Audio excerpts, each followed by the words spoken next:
Good morning. Myself, Kritika Das, member of IIC from Techno India University. Distinguished delegates and faculty members, honorable speakers, and dear students. It gives me immense warmth and great pleasure to grace all of your presence in this webinar on World Intellectual Property Day, organized by Institutions Innovation Council, Techno India University, West Bengal. World Intellectual Property Day is celebrated annually on 26 April. The theme of World Intellectual Property Day is IP and Youth Innovating for a Better Future. We disseminate information to mark the day. Also, we inform about the role of intellectual property rights in encouraging innovation and creativity. For this event, our topic is increasing awareness and understanding the importance of intellectual property rights in innovation. Techno India University, West Bengal is a top coming university of Eastern India. Holistic development of the students is the key focus area of the university and have invested enormously in creating human resources capable of dealing with the challenges of the 21st century. Our Honorable Director, Professor Rina Paladi Madam, who constantly support and encourage all of us. We would start our program and I would like to invite Mr. Ravi Ranjan, Chief of Entrepreneurship and Innovation Strategy and Head of New Age Programs and President of IIC Techno India University for an inaugural speech. Sir, please. Thanks a lot, Kritika. On behalf of Techno India University IIC, I would like to take this opportunity to welcome all the students and our guests who have joined us today on this very important occasion of the World IPR Day. IPR, patents, trademark, as we hear these words and terms, as a student, at an early stage, you might not be able to relate a lot to this. However, you should definitely understand that for a country to grow, it is very important that this country promote and support innovation. Today, if you look at innovation, every field such as healthcare, electronics, electrical, software, any country which has the highest number of patents, they also have the highest opportunity to be able to solve problems, to be able to generate wealth, and to be able to become a leader in that particular segment. Recently, during the COVID-19, a lot of companies got a patent for their formulation or their vaccine for COVID-19. While there was discussion going on that these patents should be made public so that countries who do not have their own innovation can also take advantage. But at the same time, we need to understand that when you are working in a professional organization, be it a college, university, or a company, one of the most important way how you can innovate and keep on progressing is by using innovation. Today, most of the large software companies, they have a dedicated team which works toward IP creation.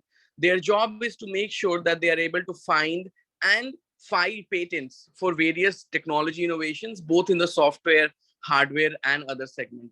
India is one of the most leading country in terms of IPR. However, there is still a lot to be done compared to our counterparts like China and USA, where the number of patents every year has been increasing. Indian government has also been pushing a lot to promote IPR and IP creation from our country. And I think this entire mission and initiative would not be possible until and unless you, all the young students, would take part of this. I'm very glad and proud to share that from our university, Professor Dr. Ashok Kumar Paul has been a leader in the IPR segment, where he has personally filed various patents and has been always supporting both students and faculties in terms of IP filing. I would also like to take this opportunity to congratulate the IPR cell led by Ms. Rupal Bitai, who has been organizing various workshops, faculty development programs, and initiatives to promote and talk about IPR and the value of IP creation. Today, we have with us Mr. Aditya Rajesh, who would be talking about IPR and very important aspects of how, as a student, you can be part of this innovation journey. So without any further delay, I would take this opportunity once again to congratulate the entire team to celebrate the World IPR Day. And I would request you to pay special attention to learn about the importance of IPR. Thank you so much. Thank you, sir, for such enthusiastic notes. Next, we move on to our first honorable speaker of the event, Mr. Aditya Rajesh, Advocate and Associate of United IPR. Mr. Aditya Rajesh is an advocate with 3 years of experience working in the fields of IPR and taxation laws. He is a graduate of Symbiosis Law School, Noida, possessing an integrated BBA LLB degree and represents clients before various forums in India. He is as passionate about protecting and enforcing the IP rights of established, famous brands as he is about assisting startups and nascent businesses establish their brand and create a diverse IP portfolio. His interest in this field stems from the rapid pace of technological developments and the constant evolution of the law to keep up with the changes. I'd like to invite Mr. Rajesh, Aditya Rajesh, to deliver his lecture. Sir, please.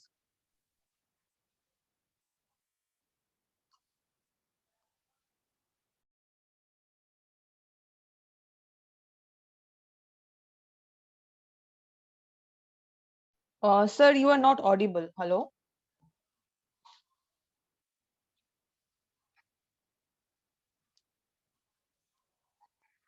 Hello?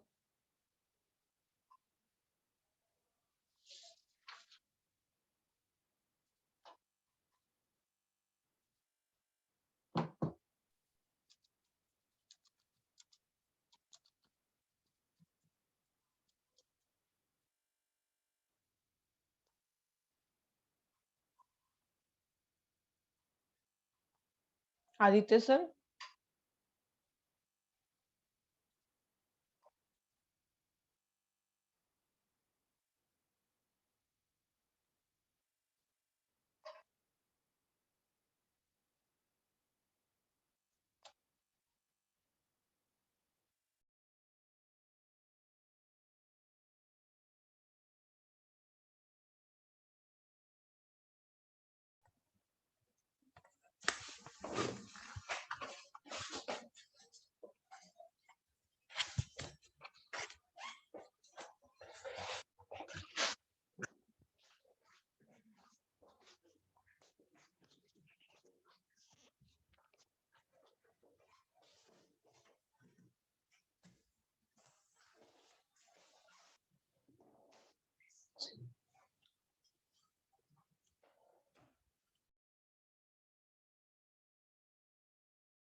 Hi, I'm sorry. Are we audible now?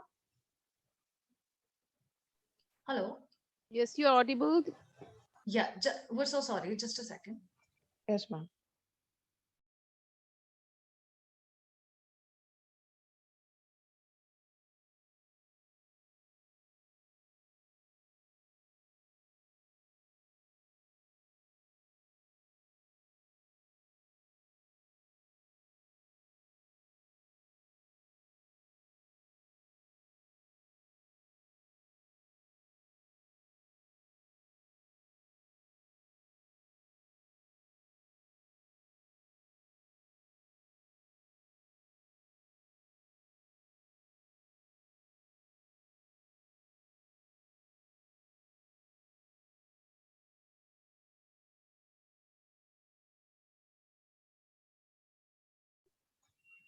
Hello, am I audible now? Yes, sir, you are audible. Hi, sorry, apologies for the inconvenience. I've just joined from my colleague's laptop. Okay, sir. Okay. Good morning, everyone. Thank you for that really good introduction, and a very good morning to the Techno India team and to the other participants. It's a pleasure to interact and speak with you all on this World Intellectual Property Day in 2022. And I would be dealing with the topic of the importance of innovation, importance of IPR in innovations and inventions. I would like to first thank Mr. Ravi for that wonderful introduction, where he rightly pointed out that for a country to grow, that it should be supporting invention, and there must be a lot of patents which should be filed. Which patents in general it leads to more opportunity, which leads to more generation of wealth. So that was a very rightly put point. So and it's on a very good note to start off this today's topic and lecture, which which deals about the importance of IPR. Uh, I would I would be giving the participants a general overview of IPR and the different kinds of IP protection which are available to various inventions in India. And my colleague Miss Rinmai will be dealing with the specifications of the Patent Act and other information related to scientific developments and advancements in general. So I'll just be sharing my screen now. I have a small PPT which will help in this presentation. Just give me a minute, please.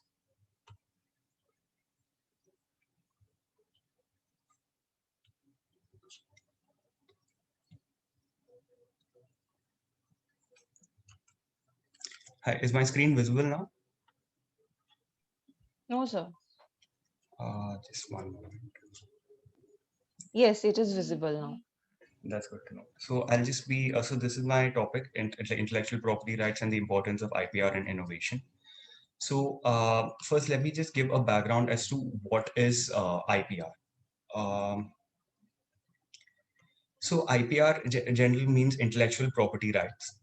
It is so there are two forms of property. So one is a tangible form of property, which are materialistic or physical forms of property like a building or a watch or jewelry, which is something which you can look, see, and feel.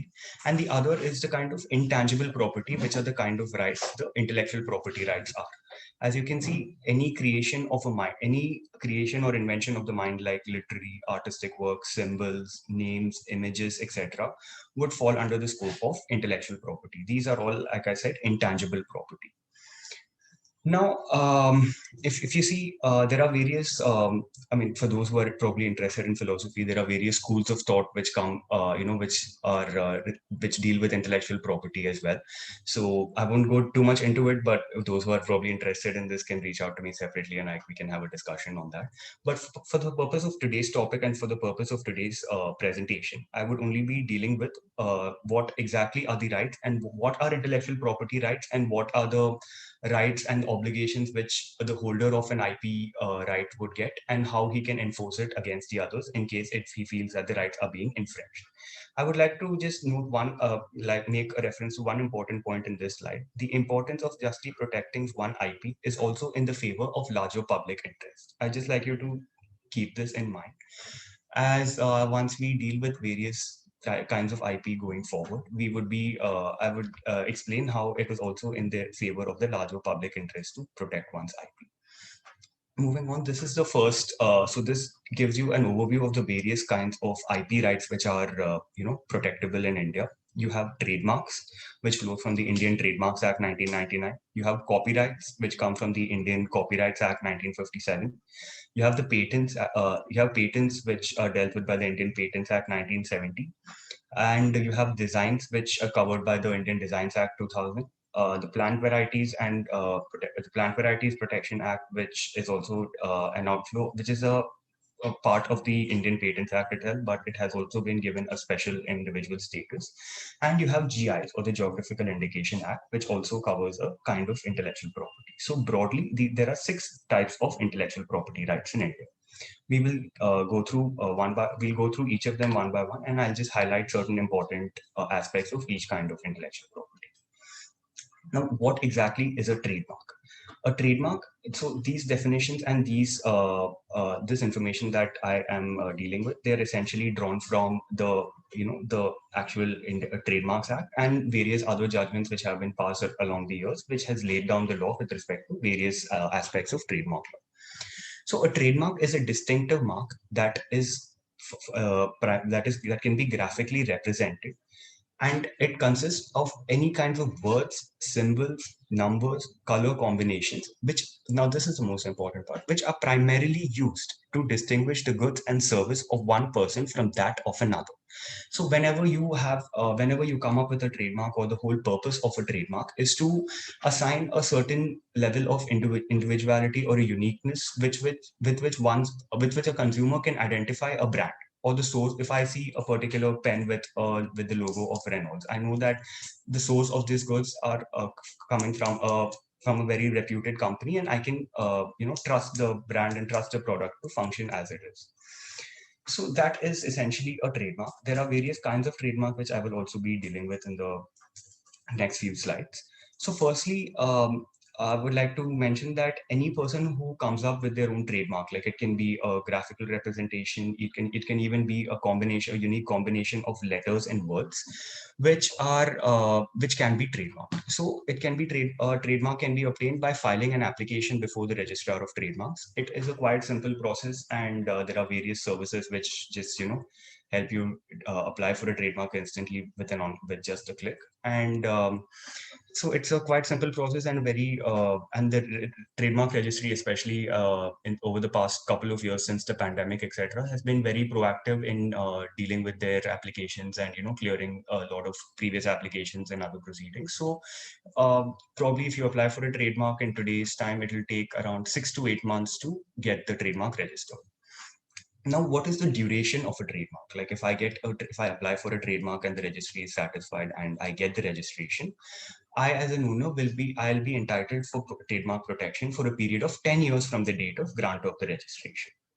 Now, this 10 years, during this 10-year period, you are the exclusive owner of the trademark, and you have all the rights to commercialize the trademark and to use the trademark, or to assign it to someone, or to license it to others as well.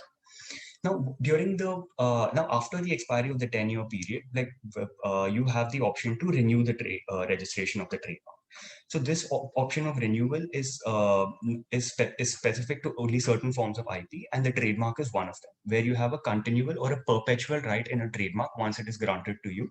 And as you keep renewing your registration, you have your rights will also keep accruing for a period of 10 years. Now, what are the advantages of a trademark registration? So the last slide, if you see, the protection of a trademark can be done by moving an act for an action of infringement of a registered trademark. So what exactly is infringement? If, for example, I have a particular logo registered for my brand of products, which would be a pen or a toothpaste, no one else can use that identical logo for a similar product, or use the identical logo for different products as well.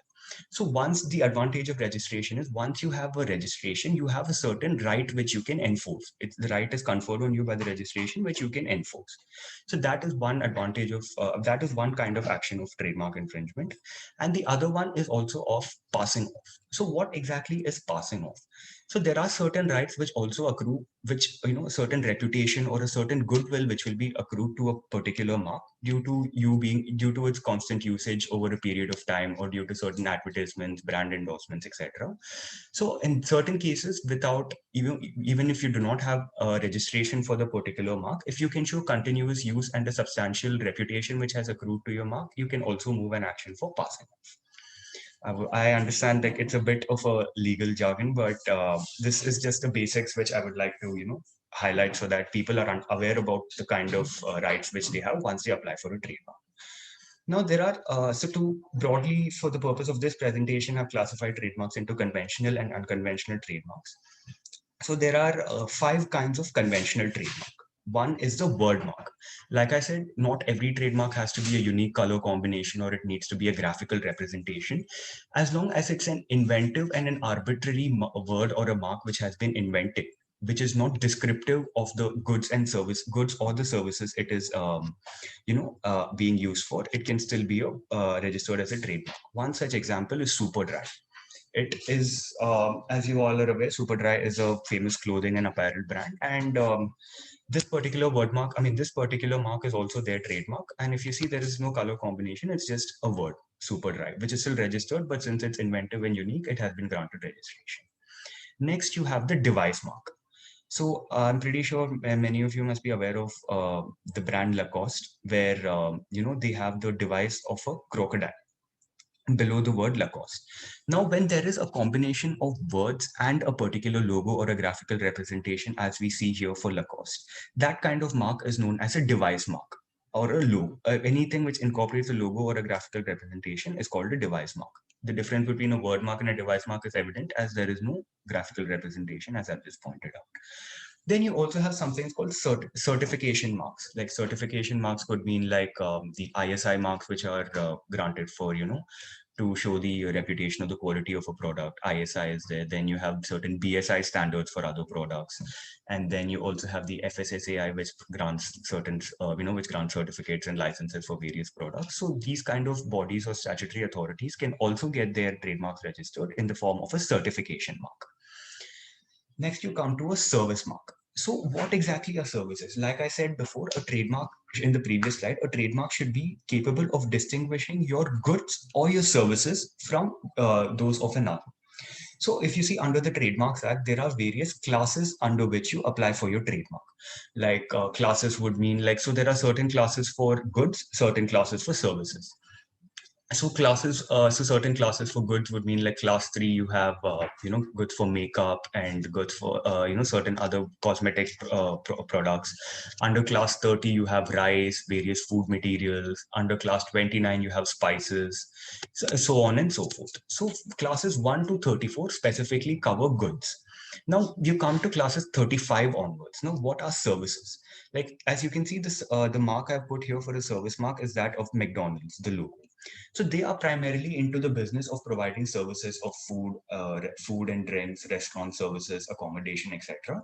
So these kind of marks would come under services. Like there are also certain marks, certain logos which will be used only for online promotion, social media advertisements. These would all be under advertising services.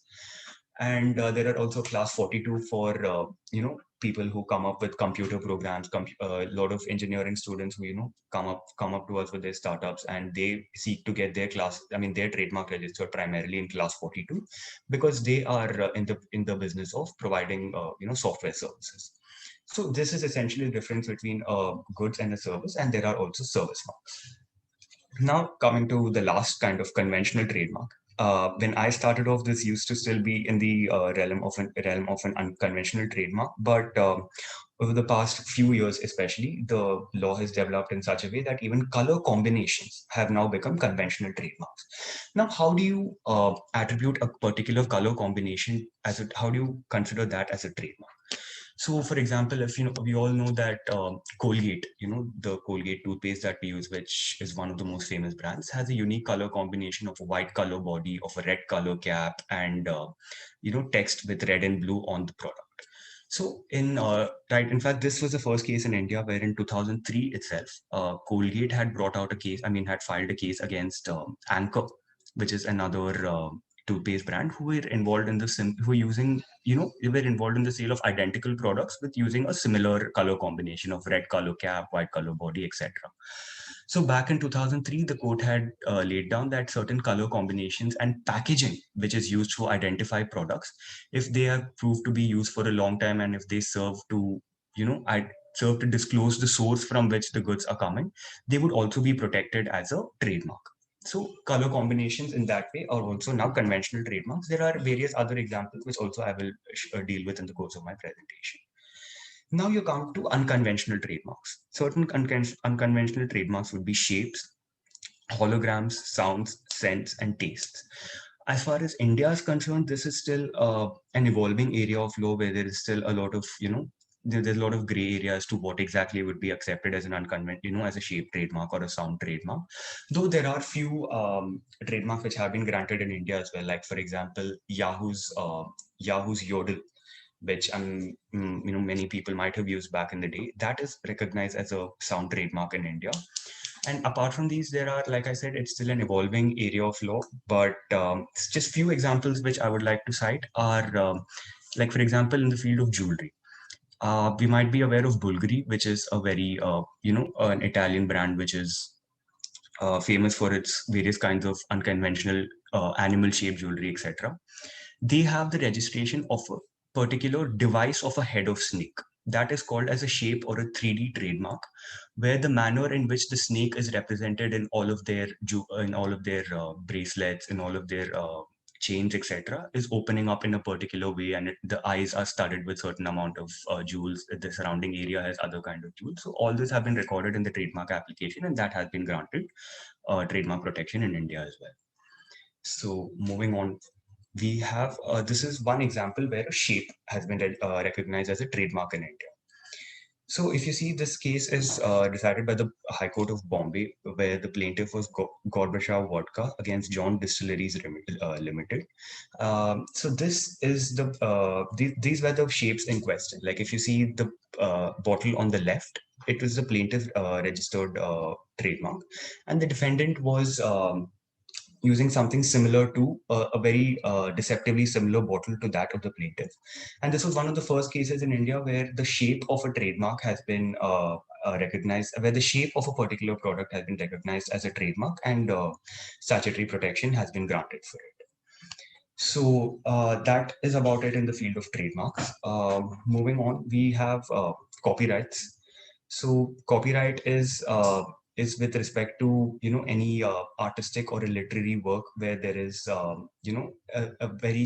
there is a complete originality involved in the particular artwork in the artwork or the literary form of the author. So I will deal with what are the kinds of copyrights and what kind of rights are protected under the Copyright Act in the next few slides. And I would just like to point out that for most of the copyrights, most of the literary work over which copyright is granted, the term of a copyright is for a period of 60 years. Now, what are the benefits which flow from a copyright? Recently, it has been an evolving jurisprudence, but recently the courts have confirmed that there is no official registration of a particular copyright to be for a copyright is required for your rights to be enforced and recognizable. So it is understood that even without the registration, as long as you are able to attribute originality to the particular work for that towards that particular author, then a copyright would be recognizable without even registration being applied for. Now, Section 30 of the Copyrights Act deal with the various kinds of works which are protected under the Act. So this is a bit bit more easier to understand. So there are broadly 8 categories of copyrights which are recognized. They're mainly literary works like notebooks, like novels, etc. Then you have musical works such as songs and other music. Choreographic work, which is particular art forms or dance forms which are scripted and performed, those are also covered. Drawings for a lot of mechanics, and I mean for a lot of mechanisms and other industrial drawings as well are covered. Then you have cinematographic and photographic works, computer programs, and databases. So these are essentially the copyrights which are recognized by the Indian Copyright Act. In this, a few interesting things which I would like to point out. I'm not sure how famous this case was, but there was a case of a monkey's copyright over its own photograph. So this happened in the UK, if I'm not wrong, where there was a wildlife photographer who was in the forest, who was out there to click some pictures of birds and animals. At that point, interestingly, a monkey stole his camera and clicked a selfie. So that was very interesting, and when he tried to enforce his rights over the photo, it was finally decided by the courts that the copyright over this particular work is actually with the monkey and not with the photographer. And that created a lot of hue and cry in the IP industry as to how exactly the author of a particular work is determined.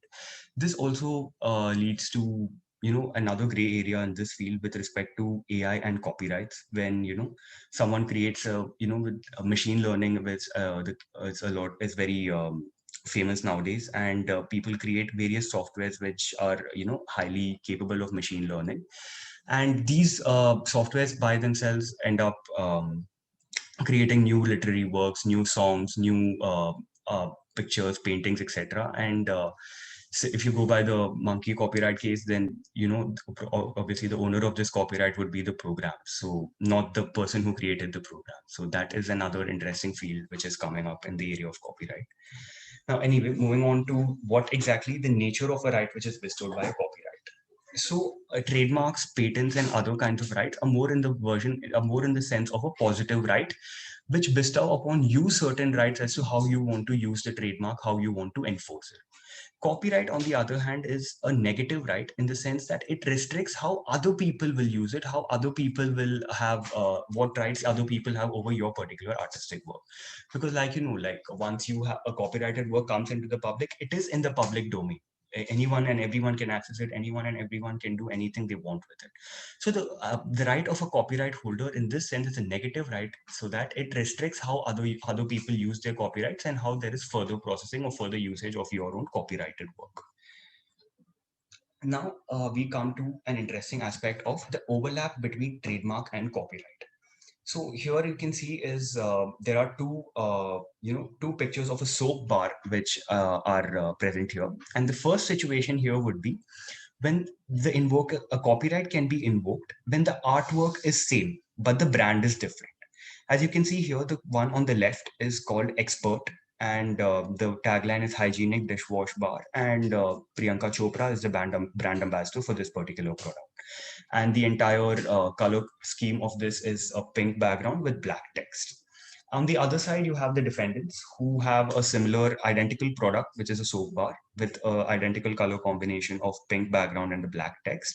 But the name of the brand is different. It is Posh with the tagline dishwash bar, and some other woman as a brand ambassador. So in this case, there was the plaintiff RSPL Health Industry had filed, RSPL Private Limited had filed a case against Deep Industry for infringement of copyright. So here, even though the name of the brand is different, like, nobody is going to confuse Expert with Posh because it is no way unique. I mean, it's no way similar. It is no way confusing. However, what Posh was doing was still held to be infringing of Expert's rights because Expert had a copyright registration over this particular packaging or the artwork which goes into their product. So they had the pink background with the black text registered, and hence the defendants, in this case Deep Industry, were restrained from using a deceptively similar or an identical color combination for their products. Now, in the next case, the next situation you have when the artwork is different but the brand is the same, then then the right holder would have protection under trademark law and under copyright law, and not under copyright law. Just for a moment, to consider the same example where Expert with the black text and pink background is being used for this particular soap, and on the other side you have Expert, EXPERT, with a different color combination and completely different brand ambassador, etc. That would still be held to be an infringement of the plaintiff's trademark herein, because I obviously have a trademark registration also for my brand Expert. But on the situation number two, they are not infringing my particular color combination, but what they are infringing here is my brand name or the word mark registration which I have. So this is the fine difference which people have to note between a trademark and copyright law, and what kind of right flows from each kind of IP. That's just a small example I wanted to highlight. And also, it's an interesting field of law which is coming up, especially with respect to color combinations, trade dress, and product packaging, which is now becoming conventional apart from the usual trademarks and word marks and logos which are being infringed, which obviously are very famous cases you have come across. Now, just about patents. Obviously, my colleague is she's more a patent associate and more of a patent expert. So I'll just be giving a very short overview and leave it to her. So a patent is an exclusive right which flows from the Indian Patents Act 1970, which is granted to a product or a process which in general provides a new way of doing something or offers a new solution to an already existing problem. So as you can see, there are a lot of patented inventions from the beginning of time, from a long period of time, which we are still using and which is still integral to our lives today, such as the sewing machines, MRI machines, etc. And the various the various patents which go into iPhones and other smartphones that we use today. Yeah, like I said, my my dealing with the patent law have been a bit limited, so I would be moving on and leaving the rest of it to my colleague. Now, coming to the Designs Act. What is the Designs Act, and what kind of protection does what kind of rights do you get from a design protection? So what is protected by the Indian Designs Act are the features of a shape, configuration, pattern, ornament, or composition of lines or colors applied to any article, whether it be in a two-dimensional or a three-dimensional form, by any industrial process, which in the finished article has a certain appeal or which can be judged solely by the eye. I can see someone has raised their hand. I'll just take, if you can note it down, and I'll probably take all the questions in the end. That would be more convenient. Yeah, thank you. Yeah, so I was in the, yeah, so this is what a design is. So let me go back to the example of Bulgari, where I just discussed they have a particular 3D mark or a shape trademark for the, device of a head of a snake, which is present in all of their jewelry. Now, apart from this trademark in their particular jewelry, the various brands also have design registration over the entire product by itself. Like, for example, if you see, there are certain certain sub brands for Bulgari, like Serpenti and Serpenti, Hypnoti, etc., where all the products are based on this figure or the shape of a snake. So apart from the particular head, they also have design registrations over the particular manner in which the bracelets are formed, the particular, like I said, the particular composition of lines which are present in each bracelet, in each kind of chain, which has a unique shape and a configuration attached to each kind of product.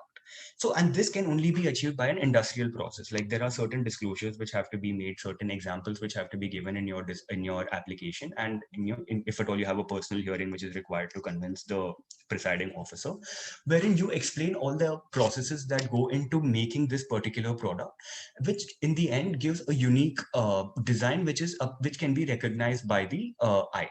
The test for design infringement or a design registration or uniqueness in India is how the finished article is unique and appealable to a person's naked eye without too much of technical judgment involved. If a person has, for example, Bulgari's Serpenti product on one hand, and someone else's and some other person who's trying to copy the similar design on the other, just for a normal person with average intelligence or through his naked eye, he should, if he cannot make out any difference between the registered design product and the infringing product, then there is a violation of of the right holder's design rights, and obviously infringement action can be taken, and there are various companies and brands have taken infringement actions in the past. Now, similar to the interplay between trademark and copyright, which I just pointed out with the help of that soap bar example, there is also a certain interplay between designs and patents as well. So I won't be dealing into it too much, but I'll just give you a small overview of the same.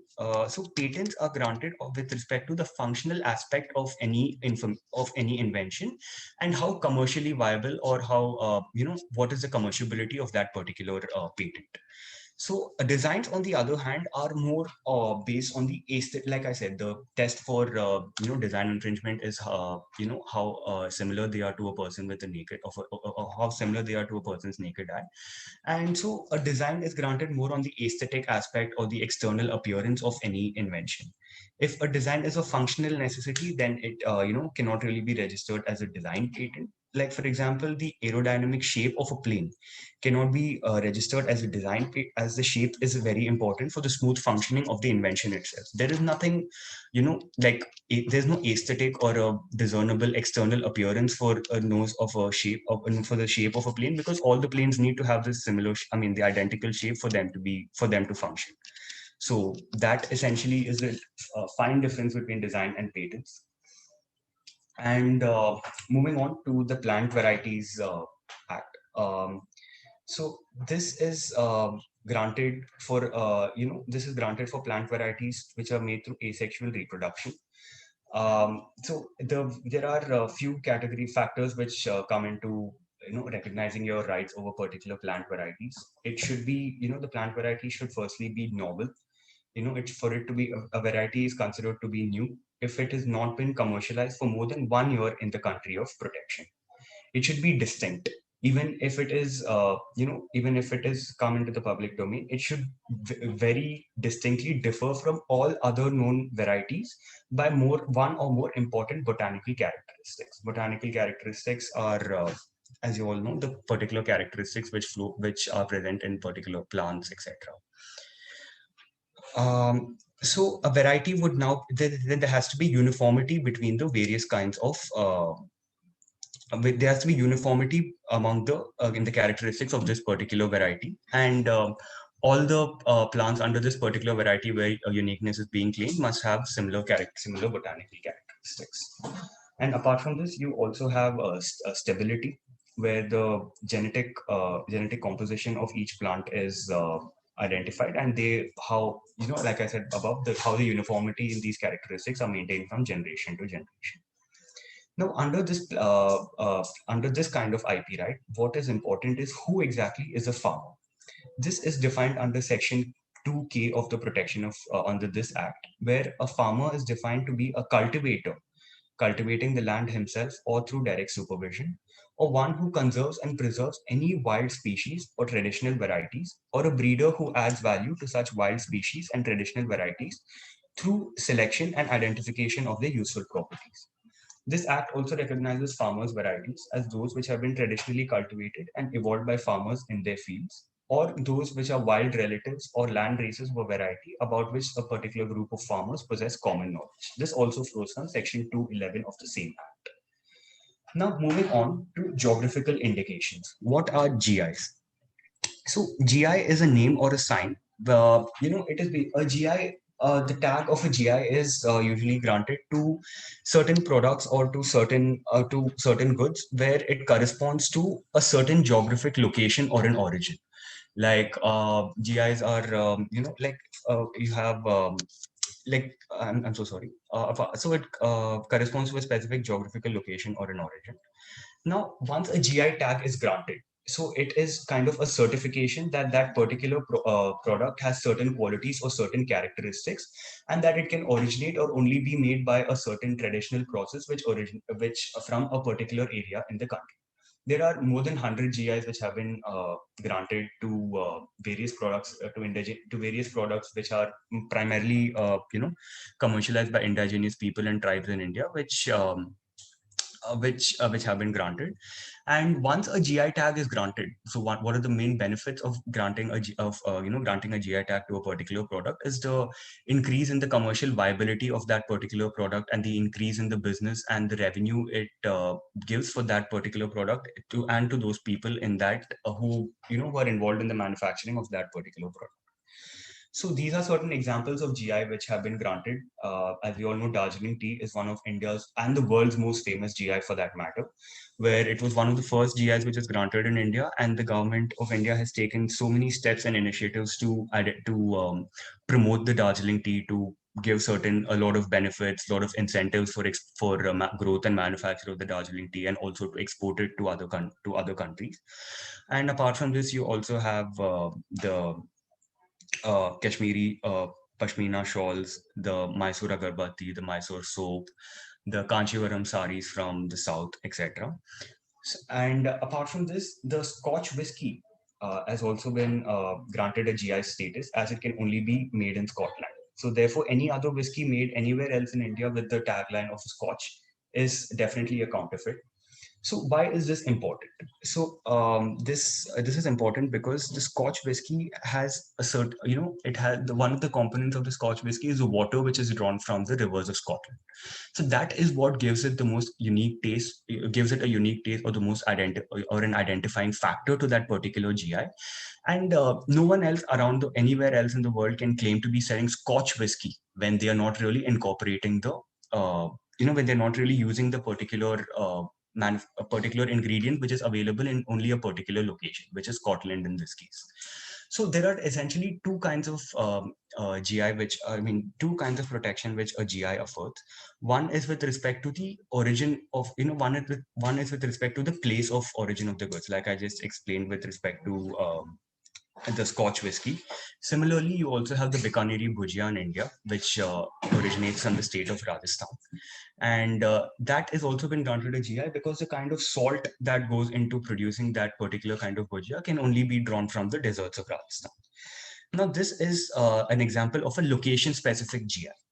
Now, we also have an example of a manufacturing process specific GI, which I think many of you must be aware of. It is a controversy regarding the GI tag granted to Rasgullas in Orissa and Rasgullas in West Bengal. As you know, initially it was the GI tag was only granted to the Rasgullas in West Bengal, and at a later point, it was also granted to the Rasgullas of Orissa. Now, how is this even possible? Because, like we just thought that a GI can only be granted to identify the particular location of manufacture. But no.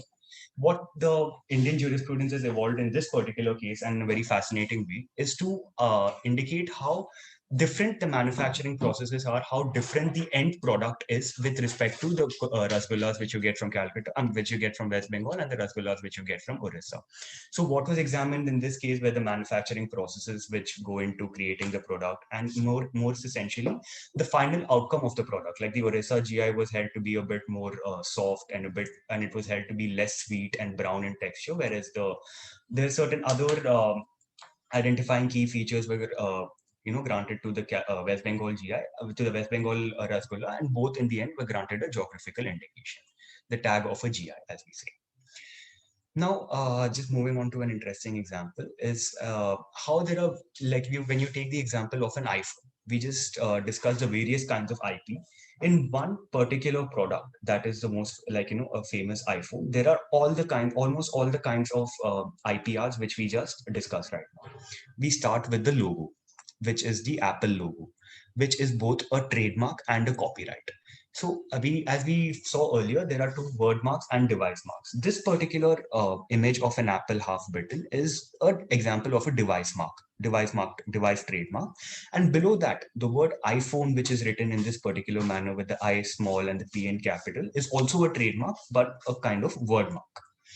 Now, moving on, we have two examples of copyright as well in this particular iPhone. One which you can see is the logo, which is the Apple logo.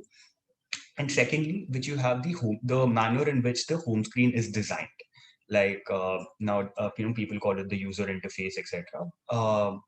So the way in which the widgets are placed, like the weather app on top, the calendar below that in the middle, and you have the various apps in the bottom from which you can access them. So this manner in which they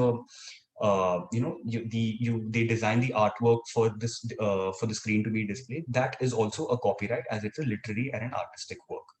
Now, here you have the third kind of IP which we just discussed, which is the aesthetic shape or a design of this iPhone. I understand this is one of the first iPhones which came out, so the design is a bit different. But as you can see, this also shows how the iPhones have evolved from back when it first came out to today. And each particular iPhone, like nowadays, we understand that the shape is almost the same, but the manner in which they place their the cameras in the back, that nudge the drop which you have on the top, all those are also nowadays are coming into a part of a design. And before they release each model, and well in advance, all these companies they apply for and they are granted the design registration prior to even entering the market.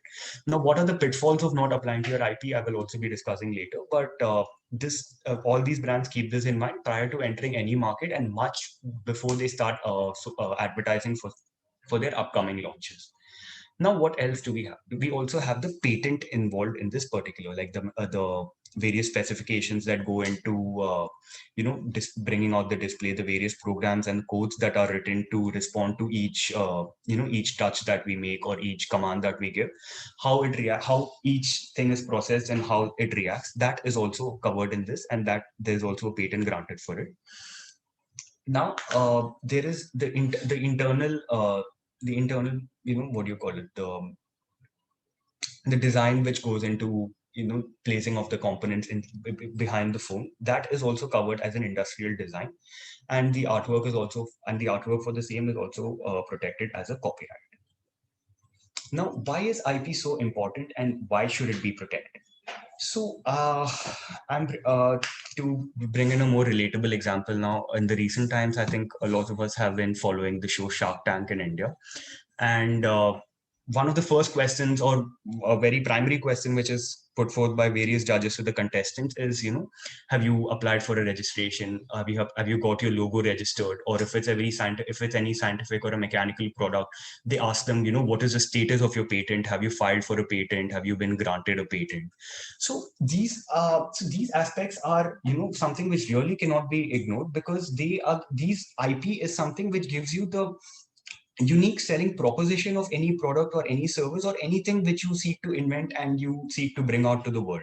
So how exactly are you going to show that this particular product is new, is yours, or this particular product is new or unique? That can only be done by by applying for and registering your IP rights for that particular product. Mm, if you remember in the first slide, I'd also mentioned that IP protection is in the larger public interest. Now, why is that so? Okay, now we take the example which Mr. Ravi had mentioned initially of where during the COVID, back when Corona was the COVID-19 pandemic set in, there were various companies which were moving in to register their their vaccine formulations as patents, get their brands registered, as Covaxin, etc.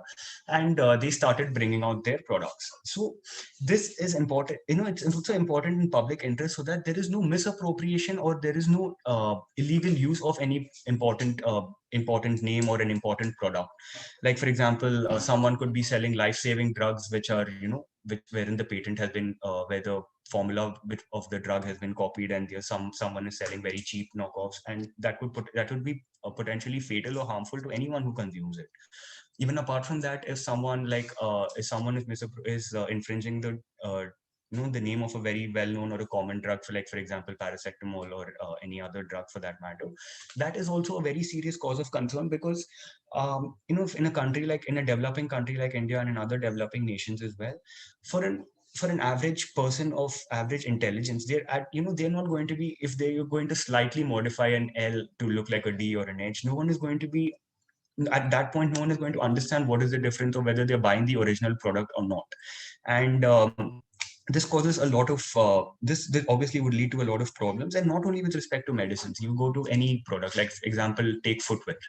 All these branded companies have leather products, etc., which we think are overpriced, but they also bring a certain amount of quality, certain amount of reliability, which they come in, and the safety which also comes in with these products. Now, if someone is going to sell cheap knockoff or counterfeit products of the same, this could lead to a lot of health complications as well. We have seen cases where counterfeit shoes have been sold of reputed brands, and people have gotten rashes and different kinds of funguses on their feet because of plastic. I mean, the kind of material that they use are bad. The color that they use is really bad, that it seeps from the foot, it seeps into the foot from the products, and hence it's quite important for IP to be protected, basically. Not only in this respect, even if you're an up and coming brand, like, for example, take Boat, who is another which is another famous brand.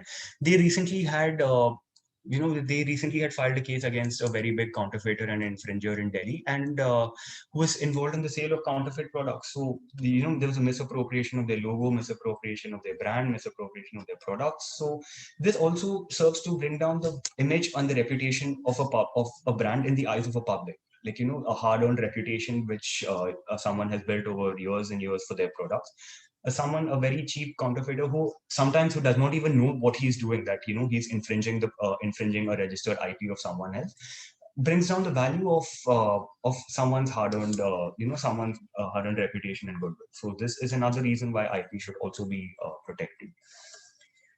And like I said, it also gives you the right to, once you have certain IP rights, it gives you the right to enforce it against others. Like, if you see someone who is misappropriating or infringing on your brand, you have various measures and legal remedies that are available to you to stop that, and to allow you to enforce and protect your rights.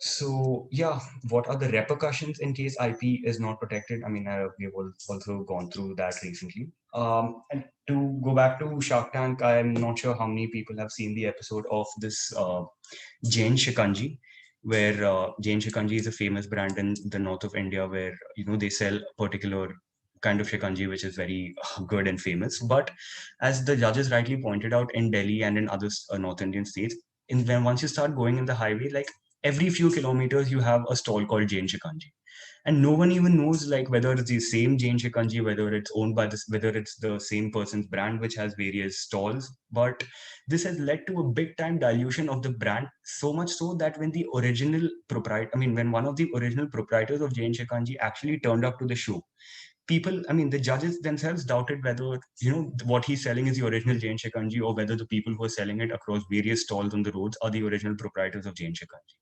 And that was that was a very shocking thing even to the owner, because he did not really anticipate as to the extent to which his brand has been diluted, because he has left it, I mean, they have left it to go unchecked over the years, so much so that it has become generic. When it comes to Shikanji, Jain Shikanji has now become generic, and no one can even attribute there any, the owner cannot attribute any exclusivity or exclusive claim over that. Other examples of, this such genericide which has happened are Xerox. We casually say, that's a Xerox machine, or, get a few Xerox copies of a particular document. But not many people understand that Xerox was actually a company back in the day which was unique, which had their own trademark. If you can imagine, Xerox was a trademark, but now it has become such a common term and common usage such that the brand has itself died down completely. There are various other examples of genericide, but these are all the pitfalls and these are all the shortcomings that anyone would face if they fail to protect their IP. And the repercussions are, the higher the stakes, obviously, the bigger the downfall would be. So it's very important to protect all your kinds of IP, not only your trademark, but your copyright, your patent, your designs, anything and everything involved in your particular invention or your product. So what exactly are the rights how exactly would you go about defending your rights? So initially, we all know that the courts are always there in India, and there, especially in Delhi, and there is the IP division in the High Court of Delhi, which is now very proactively taking up IP cases and passing judgments in favor of brand owners. But prior to even entering litigation, the advantage of having a good IP portfolio and good IP rights is you can send a cease and desist letter to the opposite party and tell and apprise them of your rights and tell them that this is the particular reputation that you have, this is the brand value that you have, and how it is being, and how these are the rights that you have over the particular over your particular IP, and you call upon them to stop infringing on the same. There are also now, as you say, especially over the few years and even especially after the pandemic, the growth of online shopping and e-commerce has boomed in a big way. So much so that not these marketplaces and brand owners are finding it very difficult to leave, have their IP rights protected even across Amazon and Flipkart and online marketplaces, where there are numerous sellers who are involved in the sale of counterfeit products. So these marketplaces such as Amazon and Flipkart have also recognized it, and they've come up with unique tailor-made IP protection strategies or IP violation strategies, which they offer to all the brand owners, wherein you initially register with them, you apprise them of the kind of IP rights that you have, and whenever you come across certain violations or infringing products, you apprise them and you send them a takedown notice. Companies do comply with them and they take down the infringing products. And the government of India has also been very supportive in bringing out various regulations and allied rules, which also pin a significant amount of onus on these marketplaces and other intermediaries to also take be vigilant and be support the brand owners in asserting their rights. And if everything else fails, you always have the option to file a lawsuit. You come to the lawyers, we file a lawsuit, and we definitely help you protect your rights in a much robust manner. So what are the certain do's and don'ts when you go about protecting your IP or come up creating with an IP strategy? Like, not startups, any innovation, not only startups, but any kind of invention or an innovator must understand how valuable their IP is exactly. You are not supposed to initially undervalue your IP, because at a later point, if you want to if your company grows and then you grow and you want to enter into a joint venture, you want to merge with another company, what you bring to the table, what the value that you bring to the table apart from you as a person, is also determined by the amount of the value which your IP brings to the table as well. That is why it is an intangible asset, but it is still an asset which has to be carefully recognized and developed, so that it helps you when it really brings you into the picture at certain points, like, when it comes, like I said, to mergers, or even if if you want to sell your company or sell your invention, what is the rate, or how exactly are you going to value it? That will only be determined on the basis of your IP. There are other aspects such as trade secrets, and other things which come into play, but my colleague would be dealing with them. Then also this point number 5 here would be choosing a common word for their brand name or a trademark in place of a fanciful or an arbitrary name. So that also has to be kept in mind, because a very a very normal or a descriptive name for your particular product is not going to be registered as a trademark by the registry. So you have to keep that in mind and come up with a creative way of come up with a creative name so that your trademark is registered.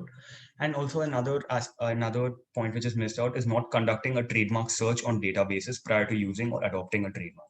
So one of the most user-friendly aspects of the IP regime in India is the availability of public records of various IP rights and IP owners. So before you even go about creating your brand or coming up with your own invention, you have an idea as to what kind of IP are already protected, what kind of marks are already protected, and you definitely have to steer clear from such marks and make sure you don't infringe or step on anyone's toes with respect to this. So to conclude, what exactly, we've already spoken about the importance of IP, the importance of, what exactly IP is and how they're important in the field of innovation and inventions. But how exactly should you come up with a good IP strategy? So you should first, conduct, not only this is true for any business, but more with respect to IP as well, where you conduct an analysis of the competitors, the kind of patent, the kind of IP that they have, so that you get an idea, and you also understand what is the value that your kind of product would bring to the market, and what kind of value the big brands in this particular field hold. It helps you give a risk, that gives you take stock of the risk that you which you would be taking when you enter into this particular business. And some strategies for that are you enter into very clear non-disclosure agreements. So there are most of these claims, most of patent infringement claims, most of copyright claims arise from the fact that I have a company, there was I had a fallout with some employee of mine, and then he goes and joins a competitor, and all the hard work and all the inventions that he had made for my company, he's now going and doing it for another company who come up with an identical product, which is more or less, which more often than not turns out to be better than what he was doing for me. So at that point of time, unless you have a clear NDA, unless you have a clear contract in place with that particular person, which clearly lays down the IP rights and who is the owner of such IP rights, that can go a long way in saving your, in protecting your IP and saving you a lot of time and money at a later stage in case something goes wrong. Documenting your business ideas, this is always you document your business ideas, and this by themselves at a later point will help you file copyright applications, file trademark applications, and make your life much easier at a later stage. And use IP designations to show that you are in the process of protecting certain IP, like the use of the TM. It's like when you apply for a trademark, you can use a TM logo instead of the R logo. The R shows that it's been registered. You can use a TM to show that's in the process of registration. And like I said, copyright is not, it's not, registration of a copyright is not mandatory to bring out claims for infringement. So you can always use the C logo. And in various discussions and various pitches that you might make to potential investors, etc., you can always use a disclaimer that this particular patent is pending for this particular patent is pending, and in due course it would also be granted registration. So thank you so much. You've been a very patient audience, and this brings me to the end of my presentation. I'll now be handing over the mic to my colleague Mrinmay for her part of the presentation, and we will take questions together in the end. Thank you so much. Thank you, sir, for such an interesting lecture. This webinar is open for discussions and questions from the audience to our speaker. If anyone has any questions, please ask. Yes, sure. Hello. Can you ask the question now or at the end? Mr. Aditya, he told that at the end. Can you ask one question now? Hello. Yes, sir. Yes, sir. You may go. Yeah. Yes. See, myself, Ashok Kumar Pal. Actually, you have told that suppose our student many times they develop some apps, and yes, you have told that okay, that apps can be taken. The home screen can be taken as a copyright home screen. Yeah. isn't it? As well as the program listing also, can we take the copyright?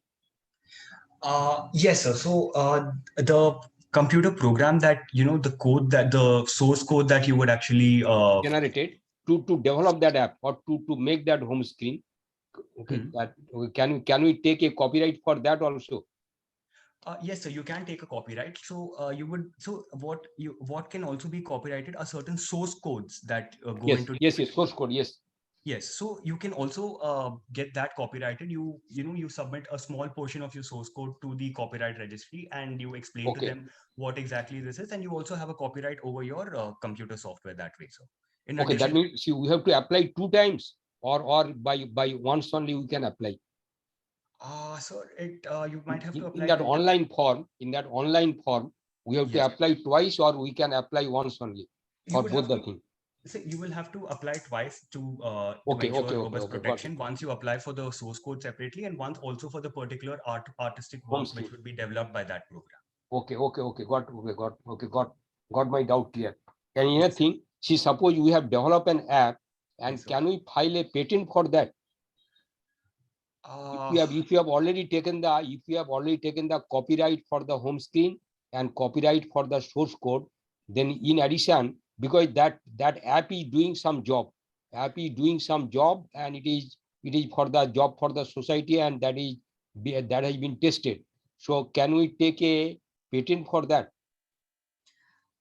Hello, sir. This is Mrunmay here, Aditya's colleague, Yeah. who will be speaking on patents. So, sir, as per your question, for patents, we can actually patent a computer program, but only if it is combined with hardware that is. Hardware. So, a software combined with the hardware, where it becomes a computer implemented method, and Yes. it has an input processing and an output using the hardware. Then only you can patent. Okay. Got my doubt clear. Thank you very much. Thank you, Mr. Aditya Rajesh and Minmoy ma'am, for answering the questions. Anyone has any other questions from the audiences?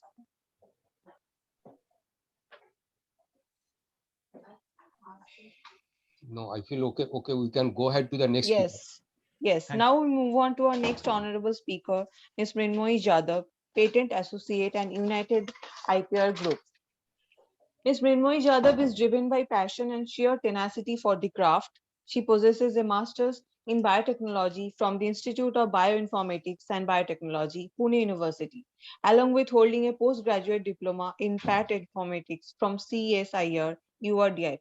She has garnered an experience over 3 years in patent analytics, patent drafting and prosecution, and patent paralegal activities, along with assisting the litigation team in various fields of technology with a focus on life sciences and related domains. Being a creative thinker and showcasing versatility, she has worked in IPR industry assisting clients in technical matters concerning patent law, as well as licensing with major companies for aiding in sales of IP services and creating awareness of IP amongst various institutions and ventures. I would like to invite Ms. Minmoyi Jadhav to deliver her lecture. Thank you, ma'am. Good afternoon, everyone. Thank you so much for that kind introduction, ma'am. So I will begin with my lecture with you. I'm just sharing my screen.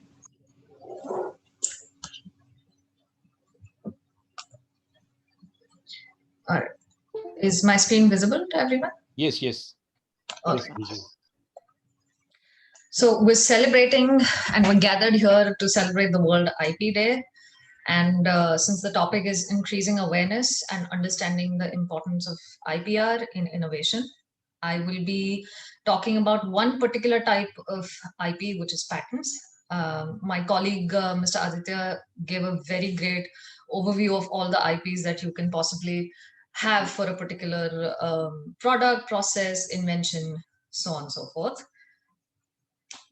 So if you see this image, you can recognize that people are essentially copying something that has already been made. They are taking up somebody else's idea and making it their own. So my point being, we always hear the phrase imitation is the highest form of flattery, but when it comes to IP, we follow the motto innovate, don't imitate. So why is patent, or why is IP required, or why are patents required essentially for innovation? And there are various aspects to it. The first one being monetization. So it essentially allows a company or an individual to have monopoly over the market. It gives you exclusivity. It gives you a benefit of commercial exploitation. Basically, if it is something that is only and only yours, you will be able to monetize it and gain profits from it. It gives you market edge, which allows you to have an edge over your competitors that are in the market space. Suppose take for example Hindustan Unilever, P&G, and various other personal care brands, and each of them have their own patents which allow them to have an edge over the other. The third being creative development. Now, creative development basically it rewards your inventive efforts. It allows in technological advancement in the field that you are in. And all of this put together, they all go hand in hand and give you economic growth and prosperity for your country. So let's talk about what exactly a patent is. So my colleague, as he had rightly explained, a patent is a set of exclusive rights that is granted by a state to an applicant. It is given for a fixed period of time on the basis that you are supposed to disclose your details about your invention. So it is a regulated public disclosure, and it is given for a device, method, process, or composition of matter. The fixed period of time that it is given for is 20 years. So if you file your patent today, it will be valid for the next 20 years. Along with that, we have to also understand that a patent right is territorial. So if my patent is filed in India, it will only be protected in the territory, within the territory of India for the next 20 years. It will not be protected anywhere else. So if I want to protect my patent in some other country, I will have to file a patent separately in that country.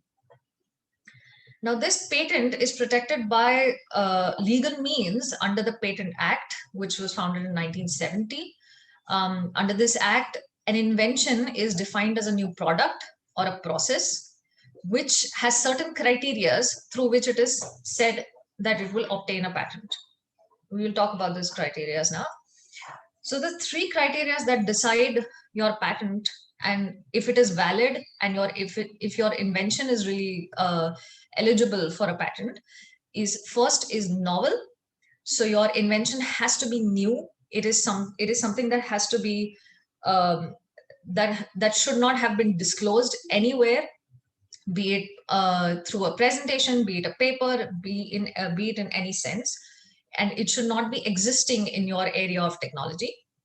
Second is an inventive step. So an inventive step basically says that it should be a technological advancement and should have economic significance. And to whomsoever who is skilled in the art in that particular area of technology, it should not be obvious to them.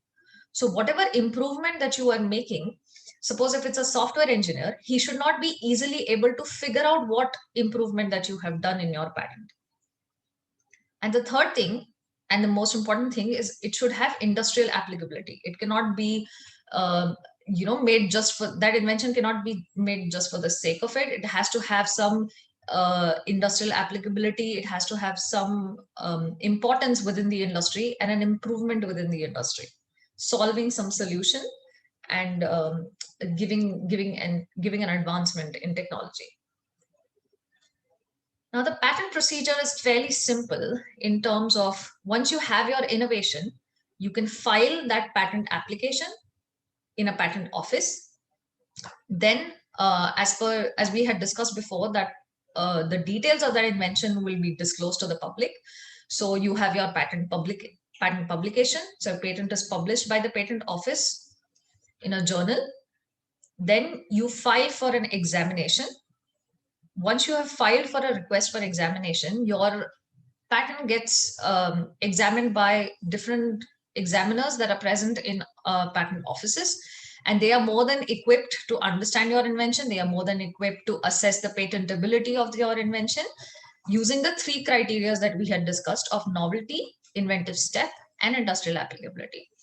And thereon, they decide whether your patent should be granted, basically if that exclusive right should be given to you, or if it should be abandoned.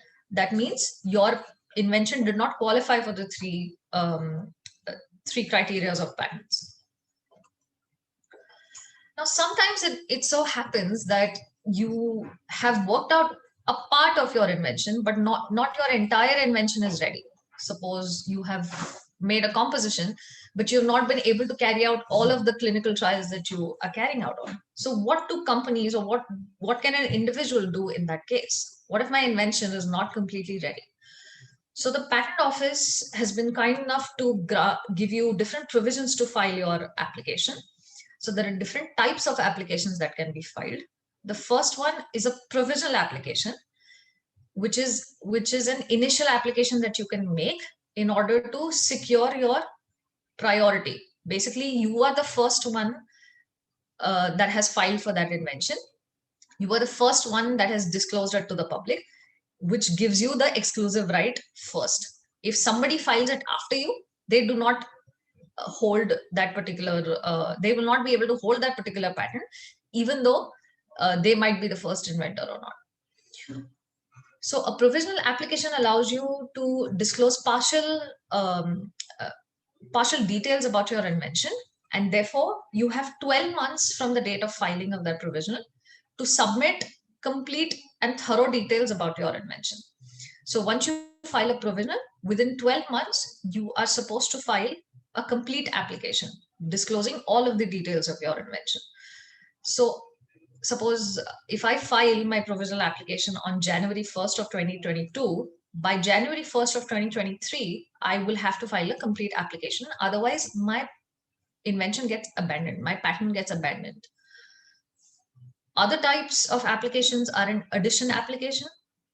Patent of addition is basically if you have an improvement, slight improvement that you have made, but it changes the efficacy, it changes the, it improves the invention in every way possible. So you can file a patent of addition. And a divisional application. So a divisional application is filed when, suppose there are multiple inventions that are there in one of your product. There are different types of inventions that are there in encompassed in one particular product. So you can definitely file 2 different applications, therefore filing divisional applications. Now it has been a big debate as to what can actually be encompassed under a patent, what can actually be patented and what can't be patented. So there are different sections that have been disclosed in the Patent Act, which talk about non-patentable subject matter. So that is section 3. And there is a section 4 that talks about atomic energy. So atomic energy, basically the section says that anything that is related to atomic energy is not patentable by the government of India. So even if you file a patent that is related to atomic energy, it will not be granted and it will definitely not be disclosed to the public. I will go a little bit in detail talking about section 3 so that we have a brief overview as to what can actually be patented and what cannot be patented. So there are 15 different categories that the Indian Patent Office has defined from A to P, under which non-patentable subject matter has been disclosed. 3A talks about something that is contrary to natural laws. So something that is completely frivolous. As you can see on the left-hand side, a perpetual motion machine where there is no additional energy that is required to run this particular flask of water, if I may say so. We have all seen the movie Inception, sorry. And on the right side, you can see Penrose steps. So in these steps, a person, even though he's walking, he's not getting anywhere. This particular type of this particular type of product is not something that can be covered under a patent, because it does not give any technological advancement, or it does not have any economical significance to the country. I can see somebody has raised their hand. Maybe we can take these questions at the end of the presentation, if that's all right. I'll proceed. Okay, we can take it at the end. Sure, sir. Thank you so much. Section 3B talks about something that is a prejudice to human, animal, plant, life, or it is dangerous to the health and environment, and it goes against public order or morality of a human being. So something that is harmful to life, something that is not in line with a moral code that exists among us.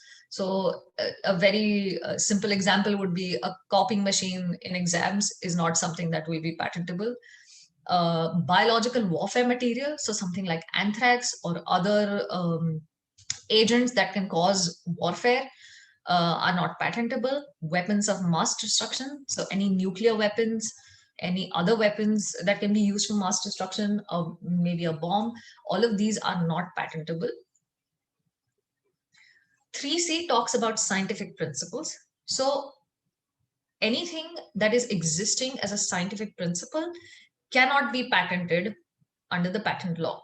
As you can see on the left-hand side, we can see an Archimedes principle, which tells you the volume of an irregularly shaped object, the dual nature of light, where it is a wave or if it's a particle. So all of these, along with any living organisms, materials, substances, in itself cannot be patentable. However, artificially synthesized substances can be patentable. So basically, if there is any human involvement in improving or changing the material, changing the organism, changing any substance, then you might be able to patent this particular invention. 3D talks about the new use of a known substance. Now, this is a very important section when it comes to pharmaceuticals. Any new use, new form, basically saying if it is a salt that you make of a particular compound, if you change the particle size, if it is an isoform, or if you merely add one tiny compound to an existing compound, say suppose you add a methyl group or an ethyl group, all of this cannot be patented. So once you have disclosed a particular pharmaceutical composition or a particular pharmaceutical drug or a chemical compound, once it is disclosed, you have to be able to say all of the uses that can be associated with that compound. You cannot go in tomorrow and say, I want to patent a different use of an already known substance. Now, this particular section has a significance within the Indian Patent Act, because there was a landmark case involving a massive pharmaceutical giant called Novartis. As you may be aware, they are a huge Swedish company that manufactures pharmaceuticals and other biologically related products. And they had patented their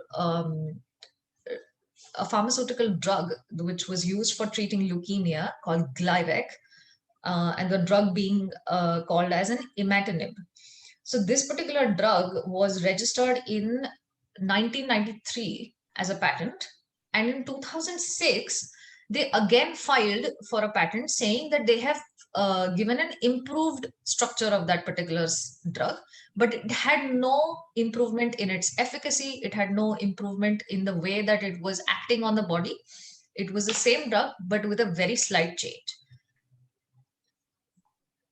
And therefore, the patent office rejected this particular patent in 2006, and Novartis went to the Supreme Court, and the Supreme Court also ruled in the favor of the patent office, saying that a minor change or a meager slight improvement, workshop improvement, is not something that can be patented. 3E talks about a mere admixture. That means an aggregation of properties from two different substances coming together cannot be patented. So on the left-hand side, you can see it's a mixture of an oil, a soy sauce. If you add water to it, Or take the example of something called lemon water or cucumber water, where you're basically suspending lemon into water. But you cannot patent this saying that, oh, lemon gives vitamin C and water provides hydration, even though they have industrial applicability. They together are not bringing any different improvements to a solution. So this mixture or aggregation of properties cannot be patented. On the right hand side, as you can see, it's a syrup, basically a pharmaceutical composition where 2 to 3 or more drugs are coming together and acting on the body and have a specific mechanism, have a specific pharmaceutical composition, a solution in which they have to be put together, and then only they can act on the body, and therefore can be patented. Coming to 3F, a mere rearrangement or a rearrangement of cannot be patented. On the left hand side, you can see this is a game that we've been playing for so many years, where you are blindfolded and told to attach the pin, the tail to an elephant. Now, if I mere arrangement or rearrangement, meaning if I use this tail and put it on some other part of that elephant, that does not make it an invention, and that does not qualify as a patent. There are also not so conventional inventions that are mentioned on the right, where, as you can see, there's a fan attached to a straw or chopsticks. There is a foam mattress which is shaped like a human, as how a human is able to sleep. So all of these inventions are also quite frivolous, and they are just mere arrangements that are made and put together so that they can form a new product. But this cannot actually form a patent. 3H then talks about agriculture or horticulture. So any methods of agriculture or horticulture, for example, crop rotation, grafting, budding, all of these cannot be patented. Although, as my friend had rightly pointed out before me, new plant varieties have been protected, and they have their own form of IP which can be given to them. Coming to 3I, treatment of human beings is also not patentable. So this does not apply only to human beings. This applies to any form of life. So any medicinal, surgical, diagnostic method, therapeutic method cannot be patented. So if you say tomorrow, if you want to go and patent a different way of performing an angioplasty, you will not be able to do that. Angioplasty, retinoplasty, any surgical method, any blood test that is conducted, if a drug is being administered from various ways into the body of a human or an animal, you will not be able to patent this. Section 3J talks about plants or animals as a whole. So tomorrow, on the left hand side, if you can see, just taking it as a mere example, tomorrow if I made a squirrel with wings and attached a rainbow tail to it, even though it is something as an organism that does not exist in nature and it is man-made, but I will not be able to obtain a patent on that particular creature, if I may say so. But however, there is an exception to this rule. Microorganisms, when you are artificially synthesizing and artificially modifying microorganisms to suit your needs, you may be able to patent them. Coming to section 3K. 3K talks about a mathematical business method, mathematical or business method, a computer program per se. So only the computer program, the code that is written, or an algorithm is not patentable in itself. So coming to the question that sir had rightly asked, can I obtain a patent for my software? So a software can be protected under a patent, but I am emphasizing again, it has to be combined with a hardware and shown that it's a device and giving a certain output and solving a certain solution, and then only it can be patented. One very famous example of this is the Amazon one-click patent. So Amazon had filed for this patent in the US as well as Canada. And the Canadian Patent Office raised an objection saying that this is merely a business method and cannot be patented. However, in 2011, it was granted in the favor of Amazon, And today, Amazon owns the one-click patent. Coming to section 3L, which covers artistic works. So basically, artistic works is covered by different forms of IP like copyright and trademark. It cannot be protected under patents. We've discussed this before. So if it's a film, if they're books, if it is a show, if it is a play, if it is any art or a song, lyrics, all of these cannot be patented. However, as my colleague had rightly pointed, they can be definitely protected under copyright and trademarks.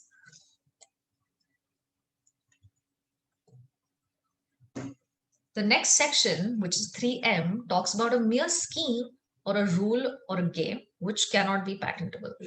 So a scheme for learning a language, a set of rules that have to be followed in a particular situation, a method of solving a crossword puzzle, method of teaching or learning is not patentable. If you can see on the right hand side, Lasith Malinga is a very famous spin bowler.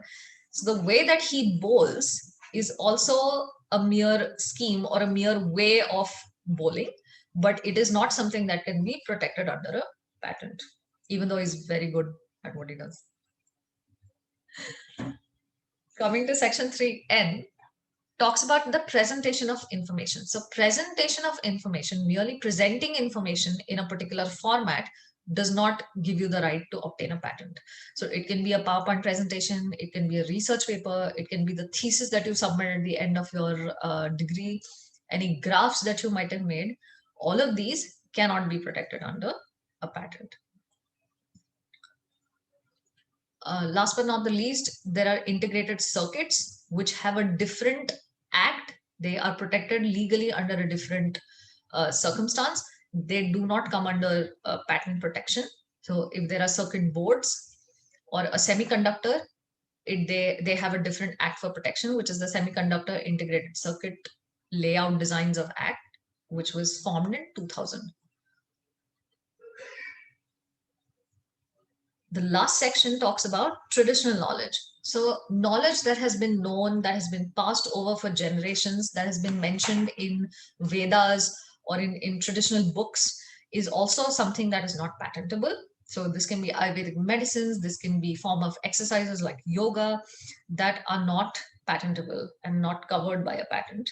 A very famous case which was led by the former director of Council of Scientific Indian Research, Dr. R. Mashelkar, he had fought in courts saying that somebody in the US had actually patented haldi and said that turmeric has an anti-inflammatory effect and turmeric has other uses as well. However, this is traditional knowledge which has been disclosed in our Vedas. This is something even your mother tells you. If you end up cutting your hand, you put haldi on it to prevent blood from coming out, and it clots your blood. So this is traditional knowledge that has been passed over generations, and therefore this cannot be patented. And we were luckily able to win that case, and we were able to stop people from using that traditional knowledge for their own monetary benefit. Now, coming to India, when it comes to how patents have fared and how much of filing actually goes on. So a mere way of us coming together today is for the purpose that we encourage patents and we encourage IP in general. So if you can see, Business Today India had published this graph saying that patent filings have increased over the years, and today we have 66,000 that have been filed by Indians and other companies as well. And the number of grants also have increased over the years. However, this is not enough. This is not enough, especially when you compare it to the other parts of the world or other countries of the world who encourage IP very, very strongly. If you compare India to other countries, it's quite a stark difference. As you can see, China and US being the leaders in this field and have filed more than 1 million patents every single year since a long time. And that is so obvious considering the monetary position that they are in, the economic growth that they have seen over the years. So encouraging IP is definitely one of the ways we can achieve more monetary gain. We can, economically prosper. But how do I actually find this IP? How do I find where patents are? What information is published in a patent? So there are paid databases and free databases which actually give you information with regards to your patents. And this information is called patent informatics. And this information can then further be used for competitive intelligence, can be used for marketing, can be used for import, export, selling, using of your patents and your inventions. One example I would like to give when it comes to competitive intelligence, Hindustan Unilever, which has the shampoo Dove, and P&G, which has the shampoo Pantene. So P&G had given this really great advertising method saying, oh, 80% of women use the shampoo and it's a mystery shampoo. And Hindustan Unilever was very, very clever in combating this strategy of P&G, and they published their own hoardings for Dove saying that it is the #1 shampoo that women have used. So in this way, big brands also compete with each other, even though they have patented their formulas. There is so much that goes on behind the scenes, and so much that goes on from gaining monetary benefit from the patents that we have. Now, patents, as we saw, covers technology, but what forms of technology does it cover? It covers agrochemicals, agriculture, aerospace. It can patents can be given for automotive. So TVS, Hero Honda, all of these brands file for patents. As I had discussed before, computers, softwares can be patented in a certain way. Cosmetics, so L'Oreal, Revlon are massive players when it comes to patent filings. There are domestic appliances. So Dyson is one of the biggest patent owners in this domain. Food, petroleum, chemical engineering. So Indian Oil, ONGC file umpteen amount of patents. Chemicals and pharmaceuticals, like I mentioned, Novartis and Biocon is one of the largest IP filers in the country. Semiconductors, although not covered by patents, but are a part of devices, so they are definitely covered under patents. Agrochemicals and agriculture, aerospace. So we've covered so many different domains of technology which can be covered by a patent. So how is patent informatics, which is the technical information that you gain from patents, how is it important, and what exactly does it encompass? So it is the most comprehensive collection of classified technological data that has been accumulated over a long period of time. So a patent basically discloses all of the information and details about your invention. So therefore, patent informatics gives you an overview of a large number of scientific information and facts.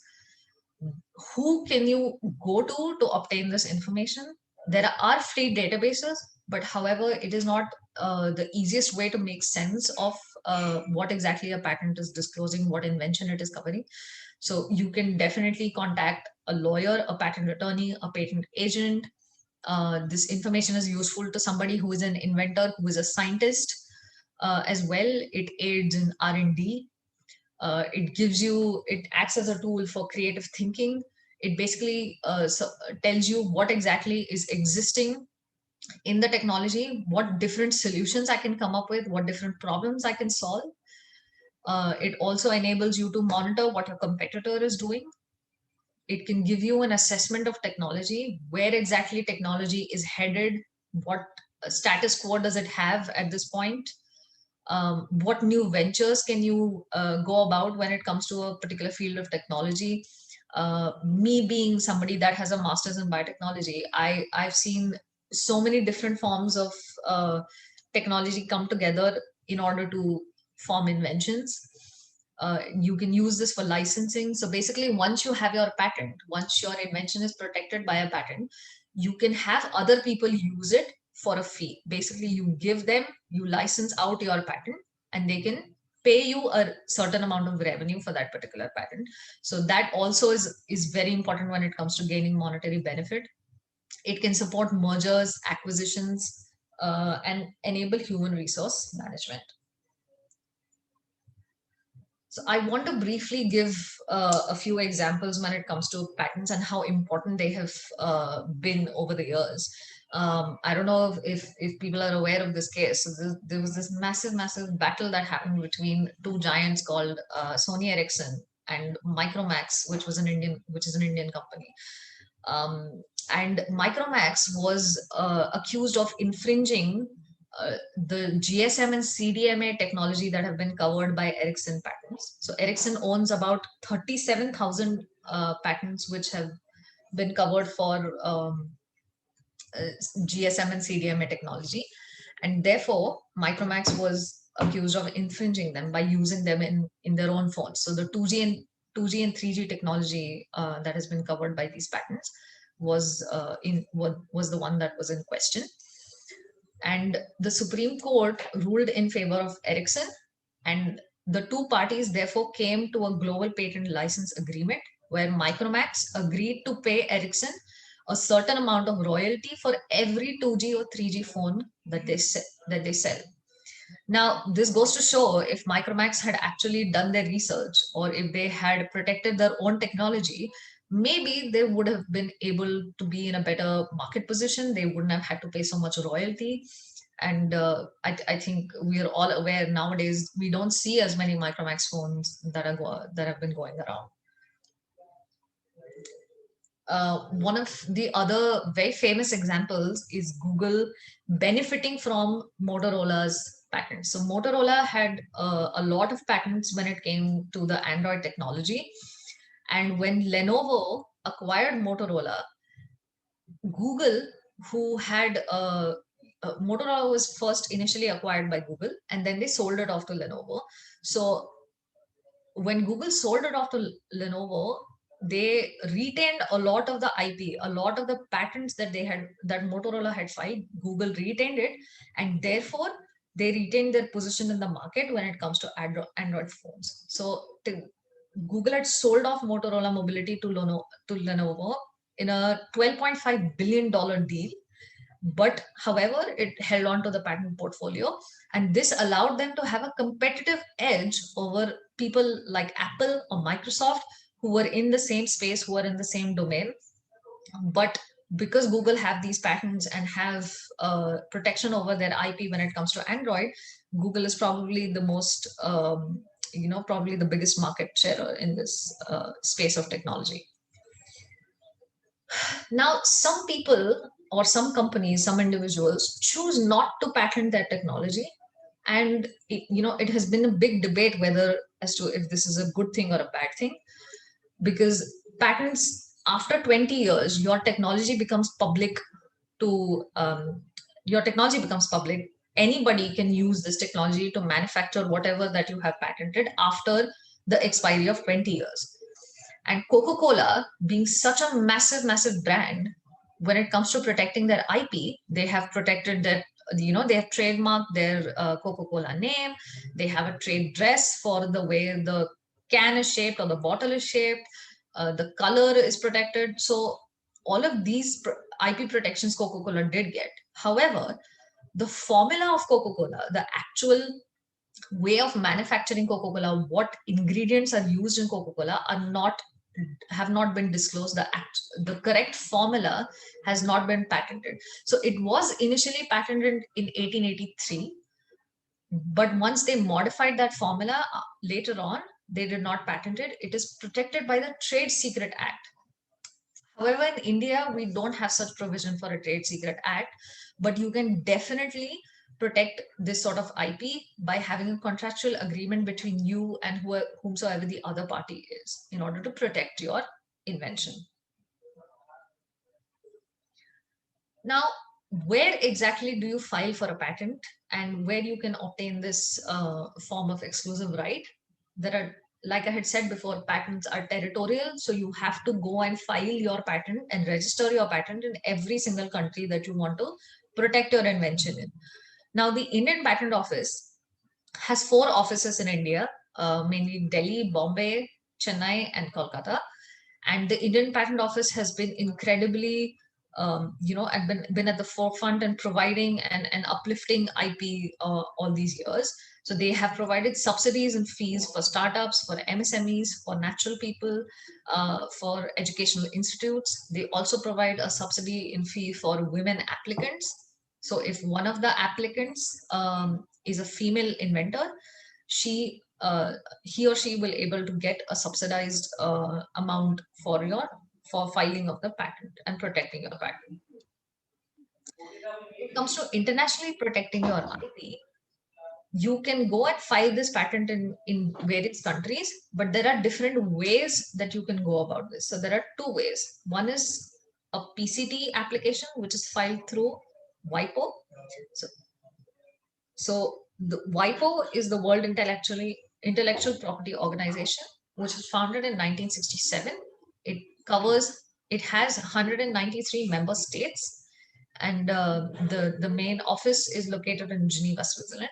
So if you file a PCT application for a patent, you have around 30 months where you can use this patent application. You can decide which countries out of these 193 member states you want to file your patent application in.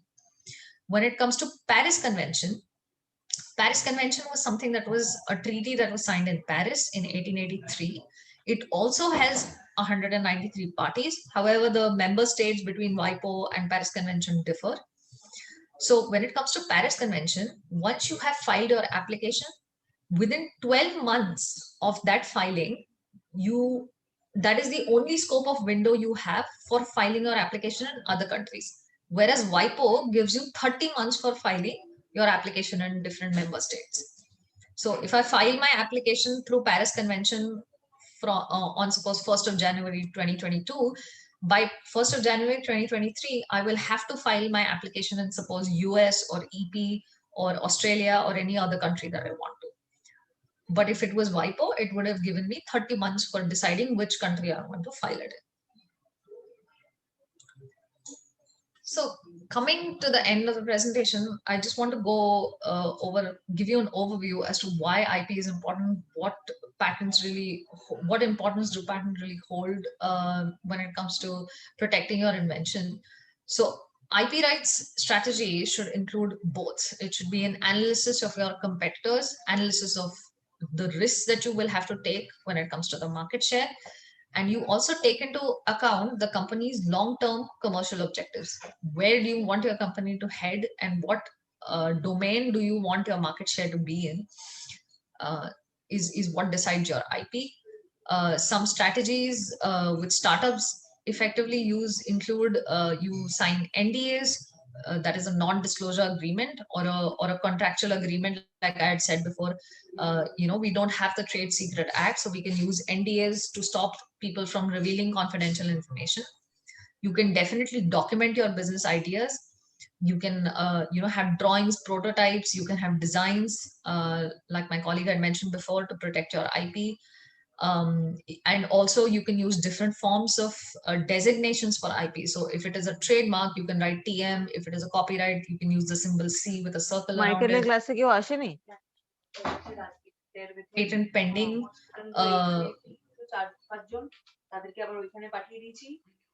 Pharmaceutical composition or any product that you are marketing that enables you to protect and show your competitors that your ideas are protected. Okay, so thus I'm coming to the end of my presentation. Thank you so much for having us today be a part of this World IP Day, and over to you. If anybody has any questions, please do let me know. Thank you, ma'am, for such a relevant lecture. This webinar is open for discussions and questions from the audience to our speaker. Please, anyone have any question, please ask. Yeah, let me have a question. See, suppose I want to just initially when I am filing a patent, how much is the fee? How much is the fee for a education institute, faculty members or student? Right, sir. So for, like I said before, there are subsidies that the patent office has given. So for initially filing a patent by a natural person or an educational institute or a startup is 800 rupees. 800 rupees. Okay. And Yeah. if one of the inventor is a woman or a girl student, then will there be any rebate, as you told? Right. So I'm so sorry. So it's not 800, it's 1600. 1600. Okay, okay, okay. For a larger entity, it is 8,000. Yeah. And for a smaller entity, it is 1600. Okay, so education institute comes under smaller entity. Yes, sir. Yes, sir. Okay, okay, got it. When it comes to a girl applicant, sir, amongst, suppose if you have 5 applicants, you have 1 female applicant that is there. Yeah. You are able to expedite your process of patent procedure. Like I had mentioned, you file the patent, it is examined, and Yeah, then it is granted or it is abandoned. So this process will be a lot faster when you file. Okay, okay, okay. Process is faster. Yes, sir. Yes, sir. When you have a female applicant. Okay. And okay, okay, got it. Anyone else No, I feel there from is the no other- audiences? I think No, there is everybody no- is a little hungry as of now. I feel you can give the feedback sheet. You can give the feedback. link. Yes, yes, sir. Yes, yes. Okay, thank you, ma'am. Thank you so much. No problem. Thank you so much for having us. It was an honor to present here. Yes. Thank We have almost come to an end for this of this 1.5 hour of enriching journey on the knowledge on IPR. I request all audience to fill up the feedback sheet which is posted in chat box. Finally, I invite Professor Ashok Kumar Paul from Electrical Engineering Department for concluding remarks and to propose vote of thanks. Okay, thank you, madam. Actually, it was a very excellent. It was very excellent 2 lectures, and we are very much thankful to Mr. Aditya Rajesh and Ms. Nirmoyi Yadav. Lot of our fundamental doubts has been cleared from this lecture, and our students also have gained a lot. Especially the new learnings for us are geographical indication, value of intellectual property, IP strategy, what cannot be patented, and what are the steps. So those things are really the new learning for us. So we are very much thankful to the speakers, Mr. Aditya Yadav and Nirmoyi Yadav, Mr. Aditya Rajesh and Nirmoyi Yadav from their organization, that United IPR, from United IPR. And we are very much thankful to all the IIC members who have actively involved to make this program a success. We are very much thankful to our director madam and Mr. Ravi, and Helena madam, who has encouraged us to make the program a great success. We are also thankful to Rupal madam as well as Kritika Das for conducting the program. So thank you all. Thank you all, and we can declare the program as a close. You may close the program. Thank So you, thank sir. you all the speakers. Thank you, Minmoy sir, Minmoy ma'am and Aditya sir. Thank you, ma'am. Thank Thank you, you for ma'am. having us. Thank you so much. Thank you. Thank you. Bye. Bye.